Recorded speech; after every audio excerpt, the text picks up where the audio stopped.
Assalamualaikum warahmatullahi wabarakatuh. Salam sejahtera bagi kita semua. Baiklah, mahasiswa-mahasiswa saya sekalian. Kali ini dalam perkuliahan etika pemerintahan kita akan membahas ya sedikit mengenai efektivitas etika pemerintahan. Oke. Dalam mempelajari efektivitas etika pemerintahan ini, capaian pembelajaran yang diharapkan yaitu Anda mampu menganalisis efektivitas etika pemerintahan melalui pengawasan terhadap etika ASN. Jadi, setelah kita pelajari tentang etika pemerintahan, ya selama beberapa pertemuan, kita sudah membahas apa itu etika pemerintahan, kemudian berbicara mengenai etika pemerintahan, ya pemerintah itu sendiri, berarti kita tidak terlepas dari yang namanya aparatur sipil negara, ya karena para pelaku, ya para birokrat yang menduduki jabatan atau yang di SK-kan, yang menjadi birokrat di Indonesia ini, mereka itu juga dikenal sebagai aparatur sipil negara. Gitu. Kemudian, jadi pada pertemuan kali ini, ya Anda diharapkan dapat menganalisis efektivitas etika pemerintahan melalui pengawasan terhadap etika ASN. Ya, di mana etika ASN ini nanti akan kita bahas dalam kode etik. Ya, seperti yang kita ketahui bersama bahwa yang namanya setiap profesi itu pasti ada kode etik, ya kan? Ada kode etik profesi kedokteran, ada kode etik profesi untuk keperawatan, ya. Dan pemerintahan pun ada kode etiknya, begitu. Oke, kita lanjutkan. Nah, pada pertemuan kali ini ada beberapa subbab yang akan kita bahas. Yang pertama adalah etika ASN, tentang kode etiknya tentu saja, kemudian teori efektivitas dan teori pengawasannya. Ini kemudian nanti akan disinkronisasikan, dikolaborasikan bagaimana dari ketiga hal ini bisa mencapai efektivitas dari etika pemerintahan itu sendiri. Baiklah, kemudian, nah ini ya, tentang pengertian kode etik yang pertama.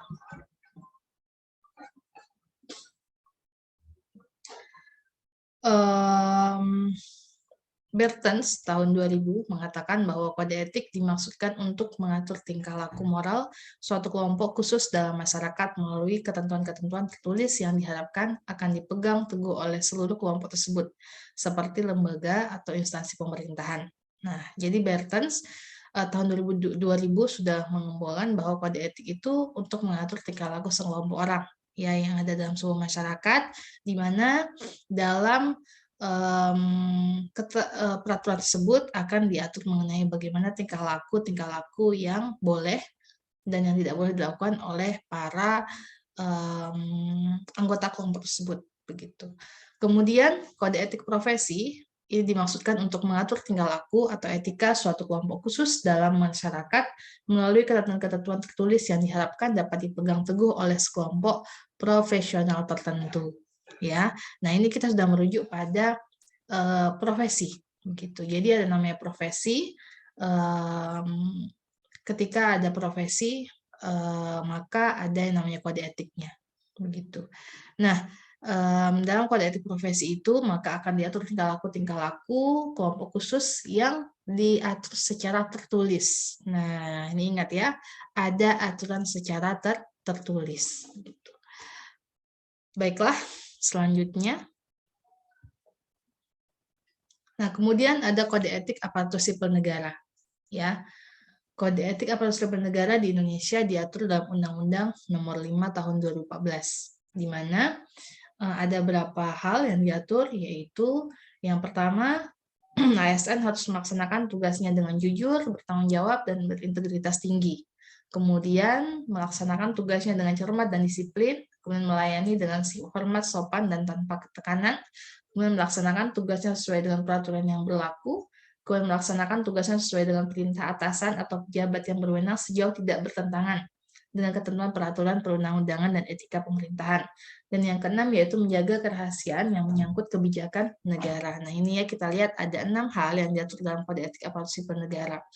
Kemudian dari 6 hal ini yang kita bisa lihat adalah bahwa ASN itu mau tidak mau, suka tidak suka harus melaksanakan peraturan dengan baik, ya tugasnya dengan baik, tanggung jawabnya dengan baik, ya baik suka ataupun tidak suka. Selama misalnya perintah atasan itu memang tidak bertentangan dengan undang-undang atau peraturan yang berlaku. Itu kemudian juga ada jujur, ya tanggung jawab dan integritas tinggi yang juga harus dipegang oleh ASN tersebut. Kemudian nah, yang ketujuh yaitu ASN harus menggunakan kekayaan dan barang milik negara secara bertanggung jawab, efektif dan efisien, kemudian menjaga agar tidak terjadi konflik kepentingan dalam melaksanakan tugasnya, kemudian memberikan informasi secara benar dan tidak menyesatkan kepada pihak lain yang memerlukan informasi terkait kepentingan kedinasan, kemudian tidak menyalahgunakan informasi internal negara, tugas, status, kekuasaan, dan jabatannya untuk mendapat atau mencari keuntungan atau manfaat bagi diri sendiri atau orang lain. Kemudian yang ke-11, memegang teguh nilai dasar ASN yang selalu menjaga reputasi dan integritas ASN. Dan yang ke-12 yaitu melaksanakan ketentuan peraturan perundang-undangan mengenai disiplin pegawai ASN. Nah, ini ya kelanjutannya bahwa ada 6 poin lagi yang kemudian mengatur bagaimana kode etik seorang ASN itu sendiri di Indonesia sesuai dengan Undang-Undang Nomor 5 Tahun 2014.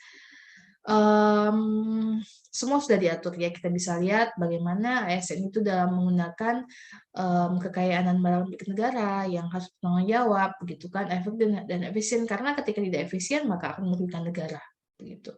Kemudian juga tidak ada konflik kepentingan. Nah, ini ya konflik kepentingan juga penting, harus dipahami, harus dihindari oleh seorang ASN. Nanti kita akan bahas tentang konflik kepentingan.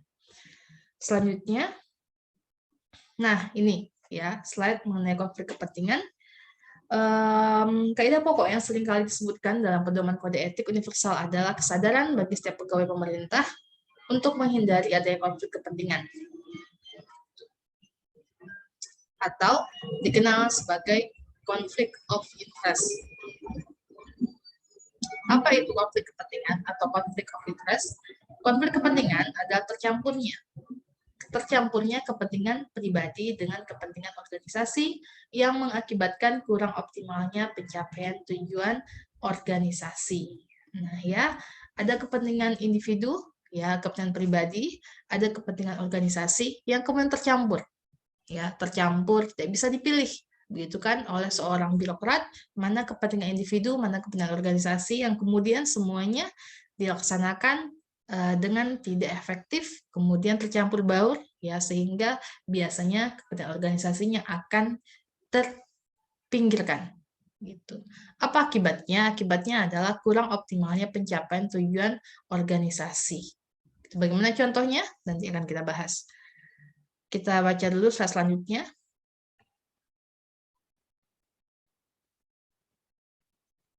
Nah, ini ya yang tadi kita katakan tentang adanya pengaruh buruk dari adanya konflik kepentingan. Yang pertama adalah aji mumpung atau self-dealing. Ya, ini memanfaatkan kedudukan politis untuk kepentingan sempit dan sistem nepotisme. Nah, ini ya, apa contohnya? Kedudukan seseorang dalam jabatan publik yang seringkali dimanfaatkan untuk transaksi bisnis pribadi atau keuntungan-keuntungan sempit lainnya. Nah, ya kita bisa lihat seseorang yang punya kedudukan, begitu kan, entah dia bupati, anggota DPRD, begitu kan, entah para pejabat yang punya wewenang yang besar sehingga sering melakukan yang namanya nepotisme, gitu. Ya, ada saudaranya diangkat menjadi pegawai honorer, ada tetangganya juga seperti itu, begitu. Karena apa? Sebelumnya sudah ada transaksi, sebelumnya sudah ada janji-janji politis ketika dia akan memegang jabatan itu, begitu kan? Sehingga terjadi nepotisme. Dan ini sering sekali terjadi, ya. KKN masih sangat besar dan sangat masif terjadi di Indonesia. Kemudian yang kedua, menerima atau memberi suap. Ya, berbagai bentuk transaksi suap penyuap biasanya terkait dengan digunakannya jabatan publik oleh seorang pemegang kekuasaan secara tidak bertanggung jawab. Ya, ketika ada tender misalnya, maka ada yang berkepentingan di situ. Ya, ada apa namanya? rekanan, ya kan? Dari lelang pun biasanya nanti akan ada deal di belakang, begitu, antara pejabat dengan rekanan, ya. Bisa bayar berapa nih ketika proyeknya saya kasih ke kamu, misalnya seperti itu. Ya, akhirnya terjadilah suap menyuap. Dan inilah yang kemudian juga sering menjadi kerjaan KPK ya, OTT begitu kan, suap antara apa namanya, rekanan kepada pemerintah, ya dalam hal ini entah legislatif, entah eksekutif, gitu. Itu yang sering terjadi. Kemudian yang ketiga, menyalahgunakan pengaruh pribadi atau influence bidding. Memanfaatkan pengaruh untuk kepentingan karir atau bisnis yang sempit. Ya, seorang yang kurang memiliki penghayatan etika publik akan mudah tergoda untuk memanfaatkan kekuasaan untuk mengaruk keuntungan pribadi. Ya, sehingga banyak sekali apa namanya, pejabat ya yang mengambil keuntungan pribadi saat ia memiliki jabatan gitu. Kemudian yang keempat ya, manfaatan fasilitas organisasi atau lembaga untuk kepentingan pribadi. Ya, kita sering sekali melihat ya, hari Minggu atau weekend begitu kan, kendaraan dinas sering dipakai untuk ke pantai, untuk berwisata oleh pejabat dan keluarganya. Nah, ini kan contoh ya, contoh kecil tapi mencolok di depan mata ya. Kendaraan plat merah yang dibawa oleh para pejabat untuk berwisata dengan keluarganya ini kan nggak sesuai ya dengan kode etik, dan kemudian tadi juga merupakan salah satu konflik kepentingan gitu. Makanya sering kita lihat sekarang berapa kali ya saya di jalan raya itu melihat terkadang ada mobil dengan plat merah, tapi kemudian dicat nih plat merahnya menjadi merah marun gitu. Ya nggak tahu untuk apa, ya tapi kan nggak mungkin dong melakukan sesuatu yang nggak ada tujuannya. Ya ini tujuannya ya wallahu alam. Ya cuma dipertanya kenapa kok repot-repot mengecat awalnya plat merah itu berwarna merah terang jadi merah marun gitu. Ada apa sih? Ya kan? Silakan Anda pikirkan. Kemudian yang kelima, pemanfaatan informasi rahasia yang mengacaukan kedudukan formal dengan keuntungan yang diperoleh secara informal. Yang keenam, loyalitas ganda, ya outside employment atau moonlighting yang menggunakan kedudukan dalam pemerintahan untuk investasi pribadi. Misalnya pejabat yang memiliki kedudukan ganda karena memiliki bisnis pribadi seringkali mengambil manfaat dari jabatannya di dalam pemerintahan. Nah, ini juga ya sering punya jabatan juga pembisnis gitu kan, sehingga seringkali misalnya kalau bisnisnya kuliner ketika ada rapat ya udah pakai cateringan saya aja gitu kan, ketika ada kegiatan ya udah pakai cateringan saya aja, sehingga ada konflik of interest banyak sekali terjadi seperti itu ya. Dan inilah yang ketika dilakukan terus-menerus maka akan merugikan negara. Ya, kenapa merugikan negara? Karena tidak ada, yang pertama ya, tidak ada pemerataan bagi para pembisnis-pembisnis yang lain. Ya kan kita ketahui bersama bahwa adanya belanja negara itu kan untuk menghidupkan perekonomian. Ya, tapi ketika hanya dimanfaatkan oleh segelintir orang yang dia juga merupakan pejabat, maka tujuan itu tidak akan berjalan. Begitu kan? Kemudian yang lainnya adalah akan sangat apa namanya ya, akan sangat membuka lebar adanya konflik of interest, begitu.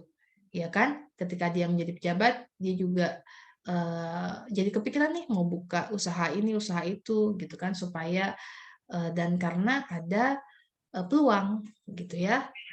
Dan itu yang sering terjadi di lingkungan pemerintah saat ini, adanya konflik of interest. Next. Nah, oleh ASPA, American Society for Public Administration tahun 81 itu sudah merumuskan ada 9 poin dalam kode etik pelayanan publik. Di mana yang pertama, pelayanan kepada masyarakat ada di atas pelayanan kepada diri sendiri. Nah, ini ya yang masih menjadi tantangan bagi pejabat publik, bagi para pelayan publik di front office sampai ke bagian atasnya, bagaimana pelayanan kepada masyarakat itu merupakan prioritas ya, yang harusnya memang betul-betul masyarakat dilayani. Kemudian bagaimana pelayanan kepada masyarakat itu melebihi kecenderungan ya di atas kepentingan pribadi. Begitu. Kemudian yang kedua, rakyat adalah berdaulat dan mereka bekerja dalam instansi pemerintah, pada akhirnya bertanggung jawab kepada rakyat. Nah ini, rakyat adalah berdaulat ya, karena kita juga negara demokrasi ya kan, pemerintahan oleh rakyat untuk rakyat dan dari rakyat, begitu kan, sehingga memang rakyat yang punya kedaulatan yang terbesar. Gitu. Artinya apa? Artinya mereka bekerja dalam instansi, para birokrat itu tanggung jawabnya kepada rakyat, gitu kan? Apalagi ya di negara demokrasi, maka semuanya itu adalah untuk rakyat. Ya, negara itu bekerja juga demi kesejahteraan kan. Kita bukan negara tidur, ya, sehingga negara ini adalah negara yang memang tujuannya untuk mensejahterakan masyarakat. Gitu. Yang ketiga, hukum mengatur semua tindakan dari instansi pemerintah. Apabila hukum atau peraturan dirasa bermakna ganda, tidak bijaksana, atau perlu perubahan, kita akan mengacu kepada sebesar-besarnya kepentingan rakyat sebagai patokan. Nah ini, ya ketika ada hukum yang rancu, maka baik lagi kepada kepentingan masyarakat. Mana dahulu kepentingan masyarakat yang bisa dilaksanakan ketika ada peraturan A atau B. Gitu kan. Ketika peraturan A memang lebih banyak menentukan para pejabat, ya itu yang disingkirkan. Ya, artinya memang kepentingan masyarakat ini adalah hal yang sangat-sangat urgent. Kemudian yang keempat, manajemen yang efisien dan efektif adalah dasar bagi administrasi negara. Ya, subversi melalui penyalahgunaan pengaruh, penggelapan, pemborosan, atau penyelewengan tidak dapat dibenarkan. Pegawai bertanggung jawab untuk melaporkan jika ada tindakan yang menyimpang. Nah, ya, tidak hanya kita harus menghindari ya yang namanya tindakan-tindakan menyimpang, tapi sebagai pegawai ya sebagai birokrat kita juga harus melaporkan ya ketika ada tindakan-tindakan menyimpang yang terjadi di sekitar kita terkait dengan pelayanan publik, terkait dengan birokratisasi. Nah, ini juga merupakan tantangan ya bagi para birokrat. Gitu. Misalnya Anda sebagai birokrat, sebagai pelayan publik, berani nggak ketika teman Anda melakukan penyalahgunaan, melakukan penyelewengan, Anda punyakah keberanian untuk melaporkan? Nah, begitu. Ya harusnya berani. Ya, itu poin keempat. Kemudian poin kelima, ada sistem dan kecakapan, ya. Kemudian kesempatan yang sama. Kemudian poin keenam, ada perlindungan terhadap kepentingan rakyat yang sangat penting. Gitu kan. Kembali lagi tadi ya, konflik kepentingan tentang penyuapan, hadiah, atau favoritisme yang merendahkan jabatan publik untuk kepentingan pribadi yang harusnya tidak dapat diterima. Kemudian pelayanan kepada masyarakat menurut kepekaan khusus dengan ciri-ciri keadilan, keberanian, kejujuran, dan lain sebagainya. Nah, ini yang harusnya dikembangkan. Kemudian hati nurani memegang jabatan penting dalam memilih arah ini. Ya, jadi kembali lagi kita ke hati nurani, ya, karena kita masing-masing manusia ditakdirkan ini pasti punya hati nurani. Ya, ketika kita melayani masyarakat dan hati nurani kita mengatakan itu salah, berarti itu adalah hal yang salah. Gitu. Hati nurani kita tidak akan pernah salah. Ya. Kemudian yang ke-9, yaitu para administrator negara tidak hanya terlibat untuk mencegah hal yang salah, ya, tapi juga mengusahakan hal yang benar melalui pelaksanaan tanggung jawab dengan baik. Ya. Oke, itu adalah kode etik pelayanan publik menurut American Society for Public Administration. Selanjutnya, nah ini dinamika sumber-sumber kode etik dalam sistem administrasi publik. Ya, dari tahun ke tahun, ya dari tahun 59 kita sudah punya peraturan pemerintah nomor 11 tahun 59 tentang sumpah jabatan pegawai negeri sipil dan anggota angkatan perang. Itu yang pertama. Kemudian beralih pada masa Orde Baru melalui PP nomor 21 tahun 75. Kemudian yang ketiga yaitu PP nomor 30 tahun 80 tentang peraturan disiplin pegawai negeri sipil. Yang keempat, peraturan pemerintah nomor 42 tahun 2004 tentang pembinaan jiwa korps dan kode etik pegawai negeri sipil. Kemudian yang kelima ada peraturan pemerintah nomor 53 tahun 2010 tentang disiplin PNS, ya. Dan yang keenam dan digunakan sampai hari ini yaitu Undang-Undang nomor 5 tahun 2014 tentang aparatur sipil negara, ya, yang dapat dikatakanlah ini merupakan kitab suci ASN, gitu. Sehingga kalau Anda jadi ASN harus tahu tentang Undang-Undang nomor 5 tahun 2014 ini. Nah, apa implikasinya ya dari kode etik dalam pelayanan publik? Di mana paham idealisme etik ini mengatakan bahwa pada dasarnya setiap manusia itu adalah baik dan suka dengan hal-hal yang baik, gitu ya.